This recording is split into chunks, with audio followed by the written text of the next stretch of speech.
একাদশ দ্বাদশে গতকাল রাষ্ট্রবিজ্ঞান বা পলিটিক্যাল সায়েন্সের কাউন্সেলিং ছিল।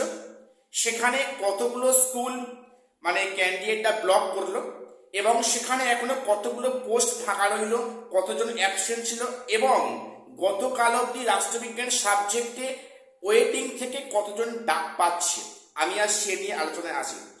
প্রত্যেক চ্যানেলটা সাবস্ক্রাইব করে দিও এসএসসি এবং পিএসসি গুরুত্বপূর্ণ আপডেট পাওয়ার জন্য। দেখো, তোমরা জানো যে গত কয়েকদিন ধরে কিন্তু রাষ্ট্রবিজ্ঞান সাবজেক্টে কাউন্সেলিং হচ্ছে এবং ইভেন আজ তো ছুটি, আগামীকালও কিন্তু লাস্ট কাউন্সেলিং আছে রাষ্ট্রবিজ্ঞান সাবজেক্টে। দেখো সেখানে গতকাল কি হলো, তোমরা জানো যে রাষ্ট্রবিজ্ঞানের মোট ভ্যাকান্সি আছে, এটা কিন্তু অনলি ফর বেঙ্গলি মিডিয়ামে। বেঙ্গলি মিডিয়ামে ভ্যাকান্সি আছে 1311টি, অর্থাৎ 1311টা ভ্যাকান্সি আছে রাষ্ট্রবিজ্ঞান বেঙ্গলি মিডিয়ামে। সেখানে গতকাল সেখানে 412 জনকে ডাকা হয়েছিল। অ্যাকচুয়ালি কিন্তু সেখানে মানে সেখানে হচ্ছে কি জব হবে 350 জন, কারণ এখানে মাল্টিপল র্যাঙ্কিং ছিল। 350 জনকে সেখানে এগেস্টে ডাকা হয়েছে এবং সেখানে 7 জন অ্যাবসেন্ট।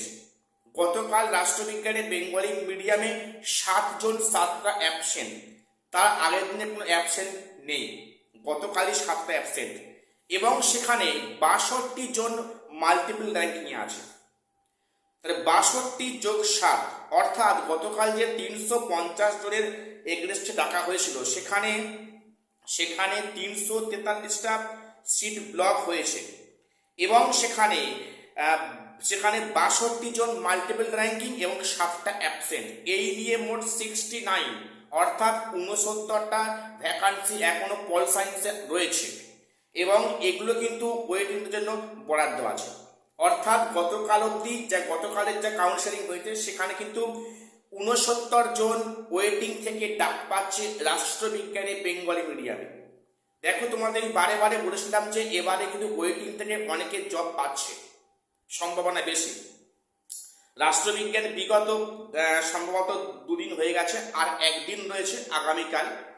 তো সেখানে কাউন্সেলিং হওয়ার পরে আমি অবশ্যই তোমাদের উল্লেখ করব যে মোট কতগুলো সিট ভ্যাকান্ট হলো এবং এখনো কতগুলো সিট পড়ে আছে, ওটা কিন্তু আগামীকাল আমি তোমাদের উল্লেখ করব।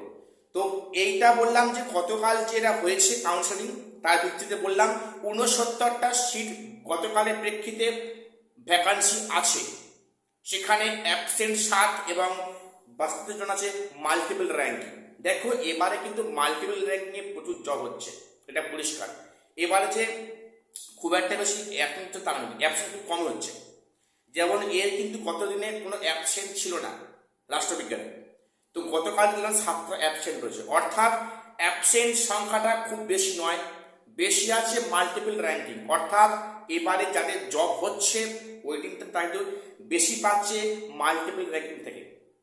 অর্থাৎ বিশেষ করে যারা ফিমেলরা আছো, বি পজিটিভ ফিমেলটা কিন্তু অনেক দূর অব্দি ডাক পাবে, সম্ভাবনা খুব বেশি। আর ওভারঅল যারা ওয়েটিংয়ে আছো এখনই ভেঙে পড়ো না, একটু হোপফুল থাকো, বি পজিটিভ, তোমাদের সম্ভাবনা এবারে অনেকটা বেশি আছে। তো এটুকুই আপডেট দেওয়া ছিল, সবাই চ্যানেলটা সাবস্ক্রাইব করে দিও এরকম আপডেট পাওয়ার জন্য। আর শেষ করলাম, দেখা হচ্ছে পরে কোনো ভিডিওতে।